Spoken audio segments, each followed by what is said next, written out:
single day. Heard of all the stories about governments approaching organizations like Apple to hand over their data of some of their users, even though their devices and infrastructure are protected, like encrypted or so on.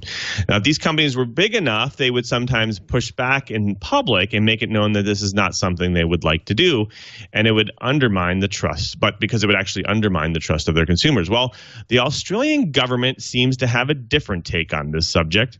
The Australian government has passed a new legislation that would allow law enforcement authorities to force tech companies to hand over user information, even if it's protected by end-to-end encryption. They call it the Assistance and Access Bill of 2018. Allows law enforcement agencies to compel companies to hand over user information, even if it's protected by end-to-end encryption. Now, if companies do not have the ability to intercept encrypted information, they are forced to build tools to do so. Yikes.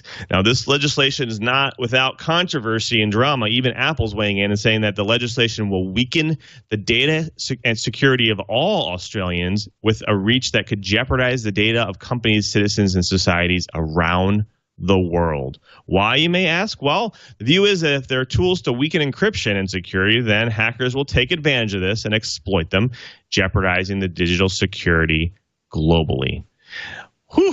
Well, you guys remember the wannabe exploit last year that was made possible by the Windows exploit stolen from NSA. Curtis, I want to bring this over to you first. What are they thinking here? Are we in the twilight zone? Well, what I think we're in is an environment where you have people who are making laws who don't understand technology. I mean, you get a lot of people in legislative positions around the world who do things like equate encryption to the locks on a door. And in the same way that you can, they say, protect your door while having a key that would allow law enforcement in, why can't you do the same for encryption? They just don't understand the technology behind encryption. This is one of those interesting cases where the internet and its global reach has some implications that are, well, not good for those of us who don't live in that particular jurisdiction. Apple's their reluctance to sign on to this is entirely in line with the problem they had in the U.S. If you'll remember, a few years ago, there was the question of a shooter in California who had an encrypted phone. And Apple said that they would be required to build a tool to break into that phone. And the real question in the U.S. was, can law enforcement force a company to build a new tool? The decision was made by our courts here that they cannot. Could be an entirely different decision in another jurisdiction. I've had conversations with high-level law enforcement here in the U.S., and fortunately, most people in the U.S. Understand that there is no way to build a backdoor into an encryption product without breaking it for everyone. This is one of those things where you really have to decide which is more important.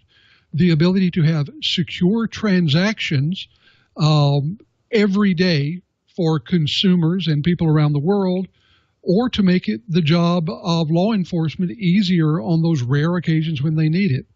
I know where I come down, but it looks like there are legislators in Australia who may be coming down on the other side of that argument.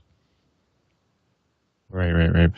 Gee, but I want to throw this over to you. Similar to what Curtis is saying, what do you think? What's going on? Why is the Australian government trying to do this? It's about resources. It really is.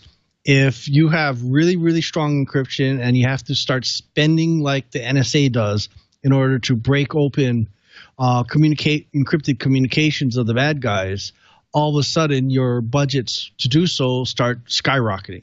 Now, I'm going to go and set the Wayback Machine, especially since Mr. Peabody is staring me in the face, and remind everybody that one of the things that the U.S. government attempted to do back when strong encryption was actually kind of hard to do was a thing called the Clipper chip.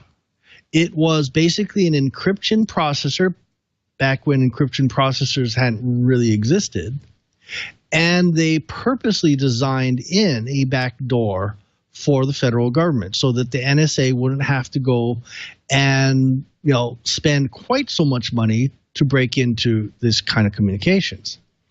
It wasn't a bad idea, and designing it into a chip made it a lot harder for the bad guys to get access to it. But, you know, it went back and forth, back and forth, back and forth, and finally, not only the general public but our partners, international partners, all said the Clipper chip was not something that should ever happen. So are we doing the exact same thing here? Almost. It's getting really, really close. Because we have so much more computing power, now we can do it all in software. So Five Eyes is an interesting thing because they are some of our strongest partners. And being able to monitor what's going on is actually a pretty good thing. I got involved with a lot of interesting projects that I cannot talk about, but I will say that it was for the greater good, and being able to intercept the communications of the bad guys was a pretty big thing. So I'm sitting on the fence. I really don't want the bad guys able to hide from the good guys, but I totally agree that if you weaken a technology by putting a backdoor in, you weaken the technology for everything. And once you do that, you start bringing in this slippery slope of always having to improve it and always having to change where the back door is, so that you end up almost spending just as much money as you would have spent trying to break that original encryption. So, don't know. Sitting on the fence here. Right. Chris, I want to throw this back to you because I want to talk a little bit about the business and socioeconomic part of it. So, like, did Australia basically sign their death certificate here when it comes to businesses? Will they pull out because they don't want to kind of give this information up? I mean, obviously, a lot of times encryption systems are similar, even though they're in different countries. So now they have to have different systems for Australia, or different keys and different so on and so forth for every region in the area. Is this something that will prevent businesses from being there, or maybe they just won't host their data there? Well, I think you'll find some companies that decide not to host data there. And I think you'll find some other large companies, and I'm thinking of, you know, the usual suspects when it comes to cloud service providers, who do things like have different versions, in the same way that there are companies that have different versions of their services for China or for the EU. You'll see a different version for Australia. They'll provide something that is weaker, that is breakable, that has different user agreements. The people who I kind of feel for are the Australian customers, because this means that the encryption that they use for transactions, both financial and personal, will be weaker and much more open to hacking and attack, because where you have a key, you're going to have someone who takes it away. And that someone is going to be a criminal or a nation-state actor. You know, we do have to make these decisions. Being an American, being the sort of critter that I am, I tend to come down on the side of personal protection.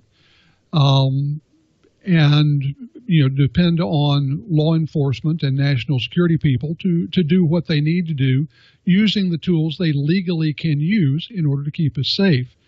And frankly, if it comes down to a question of, you know, once in, you know, a decade, having something that makes it easier would be nice, versus, as I said, the millions upon millions of transactions every day being secure, I'm afraid I've got to come down on the side of day-to-day security. And I think most companies would be happier with that as well.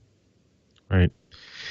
Yeah, this is interesting because I'm wondering if, like, for instance, a lot of these different government clouds around the world, they're going to start seeing this as, hey, like, this doesn't make sense. And if a corporation is going to go and actually let their guard down for something like an Australian government rule, then maybe we can get them to do it as well. What do you think, Cheaper? Is this a slippery slope? Is this going to start a trend across allowing for backdoors and systems all around? Or, I mean, because obviously we already have GDPR, which allows customers to pull their data out. Now we're saying, oh, but by the way, like, the government's going to have access to that data too. You know, yeah, it's hard. Like I was saying to the folks in the chat room, I can see both sides. You know, I have actually been directly involved in both sides, and there are pros and cons to both. You know, I kind of do say that Australia could be potentially making some large corporations think twice about operating in the land of Oz. You know, it's always a possibility, you know, just like, you know, Silicon Valley is seeing more and more people moving out because of the tax structures. If you make it more expensive to do business, regardless of whether you're weakening your product, if you make it more expensive to do business, business may decide not to do business there. So I'm not going to say one way or the other. I really won't, because I've literally, lives have depended upon being able to break messaging, especially of the bad guys.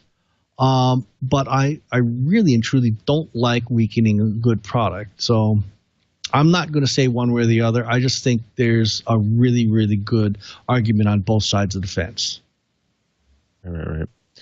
Yeah, I think that the interesting thing here is that, you know, they obviously were forced to do this in some way for some reason. We don't necessarily know what that reason is, but they moved in that direction. I think Curtis called it out and said, hey, well, it's probably because they don't really understand, you know, security and technology in some cases. And so they just thought, hey, we'll make a rule. We'll give ourselves a little bit more versatility here and lower our costs, like Chibert was saying, and in hopes that things will kind of just turn out. But like we were saying in the beginning, you know, like the whole idea is stealing the NSA's security tools. There was a bunch of, you know, actually hacks that happened across the world, actually, on specific versions of Windows. That was because of that. So we can almost see an epidemic of this. If it happens, it starts in one country, unless organizations and cloud services and organizations that store your data, if they don't protect themselves differently than what they're protecting themselves in places like Australia that have rules like this, it will propagate. It will go across the world. Curtis, is this something that you know, will actually increase costs? Is this going to increase the cost of organizations across the world as we kind of see this kind of go throughout the system? Well, I think anytime a global company has to have different versions for different areas, it increases their cost. This is true whether you're talking about automobiles or books or web services. What it does, as we see, is take away some of the global nature of the internet, because you start to have different rules for different jurisdictions, and that starts to get into whether or not you can transact business in those areas, or even have your bits transfer across borders.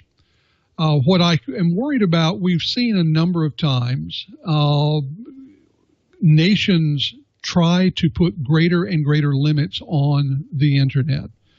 And again, this is one where you can make reasonable arguments in a bunch of directions. Are there bad things that happen on the internet? Why, sure there are. Are there things we would like to be able to watch and take care of? Why, yes, there are. But has the open internet, on balance, been more of a positive good than bad? I think it has. And so I worry about anything that allows countries to have greater control over the data flow in and out of their borders. And we've seen efforts at the United Nations, for example, to come up with guidelines and frameworks that would allow for much more control, whether it be for political censorship or what's called national security, to monitor and control what happens on the internet. I think this is just another step in that direction. Right. I definitely think there's definitely point of views on both sides, and I think Chumley had said something funny in the chat room. He says, if I was told to remove all my locks from my house for the kids' safety, then I guess that's what we're gonna have to do. Well, hopefully, again, it's not an epidemic, and we don't actually see this kind of cause too many issues. But hopefully, they will ratify this in the future. Well, folks. That does it for the Bites. Next up, we bring a guest to drop some knowledge on the Twilight Riot, and today is going to be great. We're going to talk a little bit about marketing in the cloud.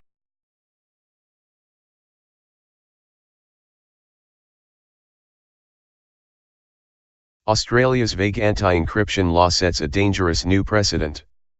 Posted on December 7, 2018 by Ben Wolford. On Thursday, the Australian government and its Labor partners rammed a shockingly invasive anti-encryption law through Parliament, over the objections of experts, businesses, and civil rights groups. The Assistance and Access (ANA) law requires tech companies to help law enforcement agencies break into individuals' encrypted data. Using secret warrants, the government can even compel a company to serve malware remotely to the target's device. The goal of the law is to give police more latitude to investigate criminals using encrypted communications software. But Assistance and Access goes far beyond that. It endangers the security of everyone who uses online services, it weakens civil rights like privacy and due process, and it places an unprecedented burden on tech companies to attack the very users they set out to serve. There is nothing new about a government seeking to break encryption. From the British Investigatory Powers Law to the NSA's possible decryption programs, law enforcement agencies around the world are working hard to gain an edge over information security technology. But Australia's new law goes much further, deputizing tech businesses as accomplices in a surveillance scheme so loosely conceived that no one really knows its limits. The definition of acts or things in the bill is so vague as to potentially permit almost limitless forms of assistance, the Australian Human Rights Commission wrote to Parliament. Does the Assistance and Access (ANA) law impact Proton Mail? Fortunately, there is virtually no way to enforce this law outside of Australia because it has no foreign equivalent. Proton Mail, a Swiss company with data centers only in Switzerland, is not under Australian jurisdiction. Any request for assistance from Australian agencies under the ANA law would need to pass the scrutiny of Switzerland's criminal procedure and data protection laws. Tech companies with a corporate presence in Australia, however, are more likely to be impacted. But just because this particular law does not affect Proton Mail and Proton VPN does not mean we are indifferent. ANA is one of the most significant attacks on digital security and privacy since the NSA's PRISM program. But the Australian measure is more brazen, hastily forced through Parliament over the loud objections of every sector of society, from businesses to lawyers' groups. We thoroughly condemn the new law, and as the world's largest encrypted email provider, we remain committed to protecting our users anywhere in the world, including in Australia. What's wrong with the Assistance and Access law? The Australian government had been an outspoken advocate for encryption backdoors, requiring tech companies to build systematic weaknesses in their encryption to allow law enforcement in. Privacy advocates successfully argued that there is no such thing as a backdoor that only lets the good guys in. So the government went back to the drawing board. The result is the Assistance and Access law. From the center-left to the far right, Australian lawmakers voted Thursday to break encryption once and for all. While the law does not technically require a backdoor, it would require companies to help police build software capable of decrypting a targeted user's data, i.e. with targeted malware. But the law is extremely confusing and vague, so it is difficult to know how it will be interpreted in practice. The Australian Computer Society, a trade association for IT professionals, outlined several problems in their letter to Parliament. To paraphrase a few: not every company has the technical know-how to safely implement malware that won't accidentally backdoor the entire product, particularly with IoT devices, putting the security of people's homes and organizations at risk. Businesses can't easily plan or budget for possible covert surveillance work with the government. A companion explanatory document outlines some safeguards to protect civil rights and privacy that don't actually appear in the law itself. Once police have gained access to a suspect's device, they could easily remove evidence from the device that could prove the person's innocence. There would be no way to know. These are just a few of the issues, and that's barely scratching the surface. The Assistance and Access law makes us less safe. ANA forbids the implementation of systemic weaknesses, but the law does not adequately define the term. Without a better definition, police could deploy tactics that result in unintended consequences. In our view, This is one of the most dangerous aspects of the law. To illustrate this danger, the Australian Human Rights Commission described a potential scenario in which police order Facebook to send a push notification to a single user asking that person to install a software update. This in itself would not constitute a systemic weakness, but if large numbers of Facebook users stop downloading software updates, including security updates, because they're afraid of government spyware, then that could create systemic weaknesses. Even though ANA is confined to Australian jurisdiction, it sets a precedent with far-reaching dangers to cybersecurity. Online privacy and security are often predicated on trust in the service provider.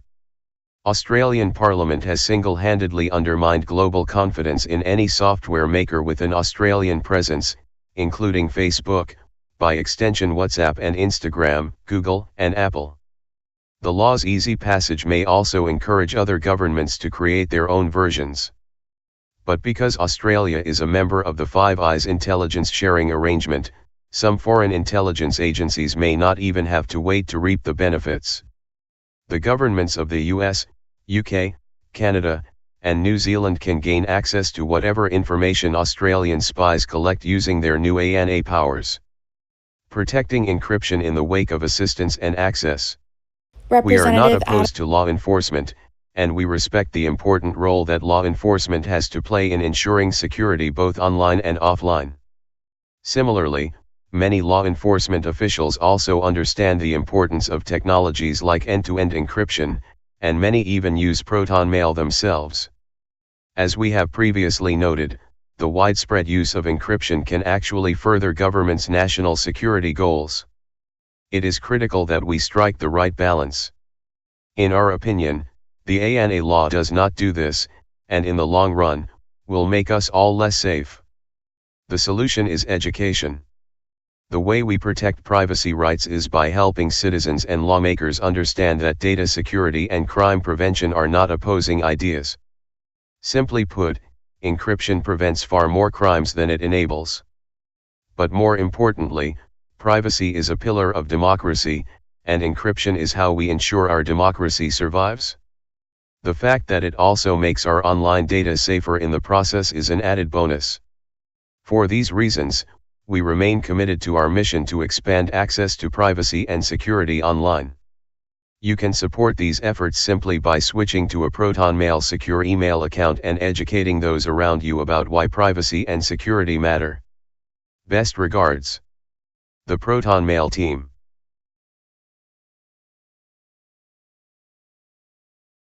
Hey Sheriff County, this is Sheriff County COPWATCH. I am using any video here with under fair use if you have criticism, reporting, teaching, etc. And please donate. I do not make money from YouTube, and there are different ways to donate in the video links. Thanks.